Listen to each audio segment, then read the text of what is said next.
ഇന്ന് ഞങ്ങൾ നിങ്ങളെ കൂട്ടിക്കൊണ്ടുപോകുന്നത് തമിഴ്നാട്ടിൽ 1966 നിർമ്മിച്ച മാത്തൂർ ടാങ്ക് പാലത്തിന്റെ വിശേഷങ്ങളിലേക്കാണ്. ഏഷ്യയിലെ തന്നെ ഏറ്റവും ഉയരം കൂടിയതും നീളമുള്ളതുമാണ് മാത്തൂർ ടാങ്ക് പാലം. ഈ പാലത്തിന് 115 അടി ഉയരവും 1 കിലോമീറ്റർ നീളവുമുണ്ട്. ഈ പാലത്തിനുള്ളിൽ വെള്ളം കൊണ്ടുപോകുന്നതിനായി കുറച്ച് ഭാഗമുണ്ട്.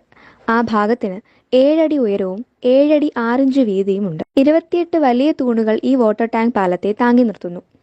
വിളവങ്കോട്, കൽക്കുളം പ്രദേശങ്ങളിലെ ജലസേചന ആവശ്യങ്ങൾക്കായി മലയുടെ ഒരു ഭാഗത്തു നിന്ന് വെള്ളം കൊണ്ടുപോകുന്നത് ഈ പാലത്തിലൂടെയാണ്. ഈ പാലം സന്ദർശിക്കാൻ ജില്ലാ ഭരണകൂടം പ്രത്യേക സൗകര്യം ഒരുക്കിയിട്ടുണ്ട്. വിളവൻകോട്, കൽക്കുളം പ്രദേശങ്ങളുടെ കാർഷിക വികസനത്തിന് അന്നത്തെ തമിഴ്നാട് മുഖ്യമന്ത്രി കാമരാജൻ മുൻകൈയെടുത്ത് നിർമ്മിച്ച ഈ പാലം വിനോദസഞ്ചാര കേന്ദ്രമായി മാറി. കുട്ടികളുടെ പാർക്കും നീന്തൽക്കുളവുമുണ്ട്.